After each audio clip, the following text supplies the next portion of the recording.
ষষ্ঠ গণবিজ্ঞপ্তির সময়টা যত দ্রুত এগিয়ে আসছে তত আমাদের টেনশনটা কিন্তু বাড়ছে।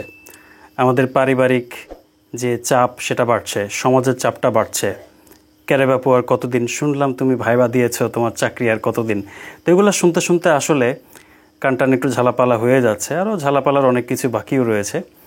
তো যাই হোক, এনটিআরসি এর অর্থাৎ ষষ্ঠ গণবিজ্ঞপ্তির রেজাল্ট আসলে কবে দিতে পারে অনেকে অনেক কথা বলছেন। কেউ বলছেন ঈদের আগে হবে বা ঈদের পরে হবে। দেখুন, আমি আজকে ভিডিওটা বানিয়েছি একদম ক্লিয়ার অ্যান্ড সিম্পলভাবে, তো আপনারা ধৈর্য সহকারে শুনবেন। প্রথমত হচ্ছে যে এনটিআরসি এর ভাইবাটা মূলত শেষ হচ্ছে এই মাসের লাস্টে, অর্থাৎ মে মাসে, অর্থাৎ 31শে মে কিন্তু তারা ভাইবাটা পুরোপুরি শেষ করে দিচ্ছে। নিয়ম হচ্ছে এনটিআরসির বলা রয়েছে যে ভাইবা শেষ হওয়ার 10 থেকে 13 কর্মদিবসের মধ্যে সেটা কিন্তু পাবলিশ করে দেওয়ার নিয়ম রয়েছে। তো এনটিআরসি কিন্তু খুব করে চাইছে বর্তমানে যে রেজাল্টটা খুব দ্রুত পাবলিশ করতে। বাট আমরা যেটা 17তম নিবন্ধনে দেখেছিলাম যে এনটিআরসি কিন্তু খুব ধীর গতিতে এগিয়েছিল। মানে যতটা দ্রুত করার চেষ্টা করা আসলে ততটা দ্রুত করা সম্ভব হয় না। কেন আমি বলি, কারণ আপনাদের যে তথ্যগুলা সেটা সার্ভারে আপলোড দেওয়া লাগবে টেলিটকের, সেখানে একটু সময় লাগবে। এরপরে এনটিআরসির চেয়ারম্যানের স্বাক্ষর লাগে, শিক্ষা মন্ত্রণালয়ের স্বাক্ষর লাগে, আরও নানা ধরনের যে সকল অফিসিয়াল কাজকর্ম রয়েছে সেগুলো সেরে তারপরে কিন্তু এর রেজাল্টটা তৈরি হয়। তো রেজাল্ট করতে গিয়ে এর মাঝখানে আরও ঝামেলা আছে। ধরেন কেউ এসে হঠাৎ করে কোনো একটা বিষয়ে আইনি নোটিশ পাঠালো, কোনো বিষয়ে মামলা হয়ে গেল, সেই মামলার জট খুলতে খুলতে আবার অবস্থা খারাপ হয়ে যাবে।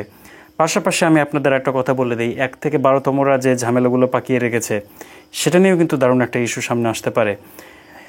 তো আমি আপনাদের হতাশ করব না, বাট চারপাশে পরিস্থিতি যা দেখে যা মনে হচ্ছে যে ঈদের আগে রেজাল্ট দেওয়ার সম্ভাবনা মোটামুটি একটু কম মনে হচ্ছে আমার কাছে। তবে যদিও এখানে 100% বলার কোনো অবকাশ নাই, ইন্টারেস্টে যদি চায় দিয়ে দিতে পারে। বাট আমার কাছে মনে হচ্ছে ঈদের পরে দেওয়াটাই মনে হয় তারা দিবে, কারণ এই সবগুলো কাজ করতে করতে তাদের বেশ কয়েকটা দিন সময় প্রয়োজন।